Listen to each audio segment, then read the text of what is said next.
जैसे पानी सूख जाए आप उसके ऊपर शॉपर डालें, शॉपर डाल के पनीर। अच्छा, और सबसे पहला आपने काम क्या करना है, मैं बता रहा था आपको कि पनीर के साथ आपने वही बिहेवियर करना है जो धान के साथ करना है। आपने उसमें डीएपी पूरी डालनी है, यानी कि वो जितनी हमने मले जगह लगानी है। हाँ, अगर हमने 5 मले जगह लगानी है तो 5 मले जगह में हमने कितने किलो डीएपी डालनी है? कम से कम आप बोरी के हिसाब से तकसीम कर लेना। 160 कनालें होती हैं, 50 किलो को उसके ऊपर तकसीम कर ले, जितने भी बने, मतलब आपने पूरी जितनी हम जगह अपनी वो क्या रिजर्व करें पनीरी के लिए। हाँ जी, उसे पूरी डीएपी डाले, फिर उसे जिंक और गुआरा डालने। चलो शॉपर में अगर वो नहीं, यूरिया नहीं डाल सकते, वो डाले, जिंक डाले, और उसे फिर जहर पाशी भी करें उसके साथ साथ। और आपने कोशिश करनी है कि 30 दिन के अंदर आपकी पनीरी तैयार होकर लाभ लग जाए।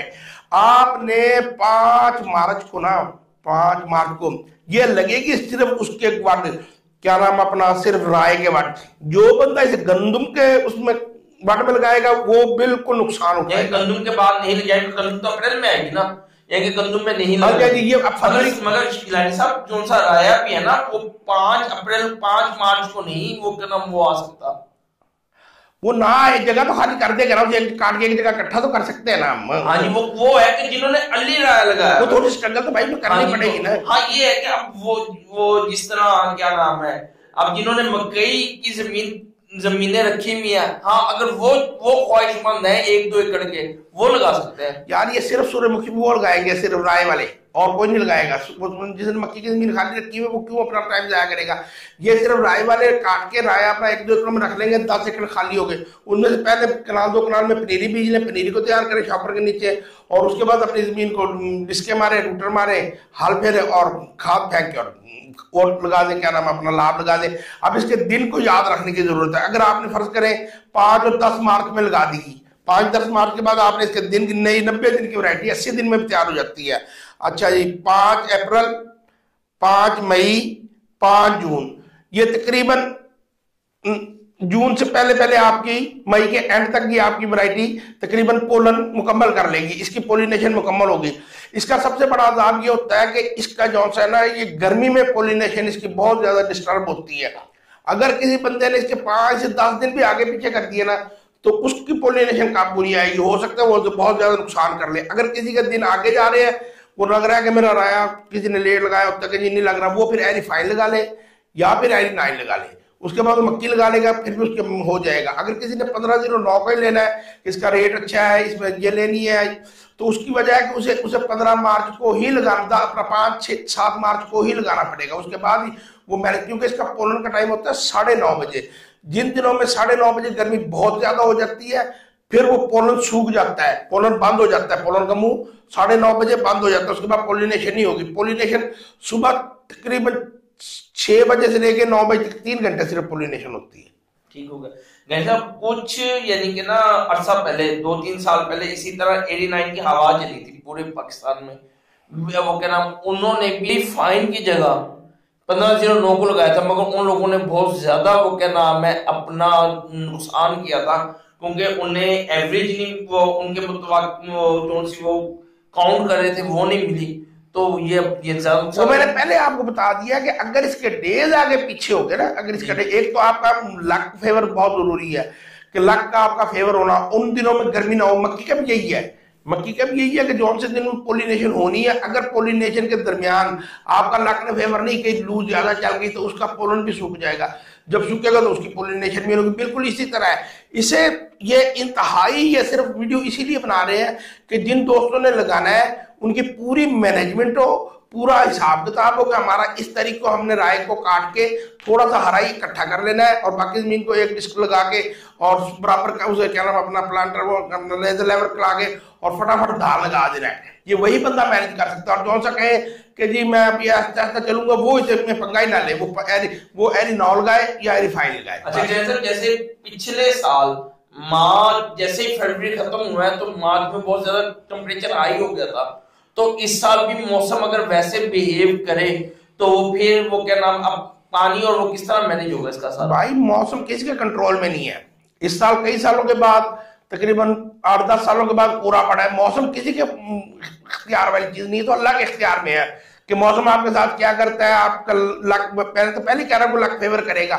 इसकी डेज अहम है, इन डेजों में अगर बीज लिया जाए तो उम्मीद है कि इंशाल्लाह ताला कामयाब रहेगा।